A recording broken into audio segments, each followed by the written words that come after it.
আজ পর্যন্ত কোনোদিন মুসলমানদের উৎসব শবে বরাত একটা হিন্দু মসজিদে দেখার জন্য আসলো না। মুসলমানদের উৎসব শবে কদর একটা হিন্দু কোনোদিন চাওয়ার জন্য আসলো না। মুসলমানদের উৎসব রমজান মাসের রোজা একটা হিন্দু কোনোদিন তোমার সাথে সমাজ করার জন্য রাখলো না। একটা হিন্দু কোনোদিন তোমার ঈদের নামাজে আসলো না। একটা হিন্দু কোনোদিন তোমার সাথে জুমার নামাজে অংশগ্রহণ করলো না। তোমাকে দেখার জন্য পর্যন্ত আসলো না। তার কারণ হলো হিন্দুরা মনে করে এটা মুসলমানের উৎসব, আর তুমি মুসলমান হইয়া হিন্দুর দুর্গা পূজায় কিভাবে গেলা?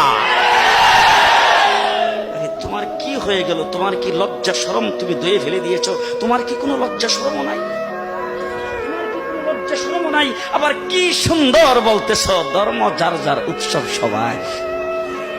হাই হাই হাই, ও মুসলমান যুবকেরা ভালো করে শোনো, ধর্ম যার যার উৎসব সবার, তাইলে বিয়া যার যার বউ তো সবার। জি, বিয়ে যার যার বউ সবার, পুষ্কুনি যার যার মাস সবার, গাছ যার যার ফল সবার, ক্ষেত যার যার ফসল সবার, দোকান যার যার মাল সবার। এখন ঘুমাইছে কি কথা বলেন না কেন? তাহলে আমার দোকানের মাল যদি আমার হয়, আমার ক্ষেতের ফসল যদি আমার হয়, আমার গাছের ফল যদি আমার হয়, আমার গাছের নারিকেল যদি আমার হয়, আমি বিয়ে করলে বউ যদি আমার হয়, মুসলমান আমার পুষ্কুনির মাছ যদি আমার হয়, তাইলে ধর্ম যার উৎসব তার।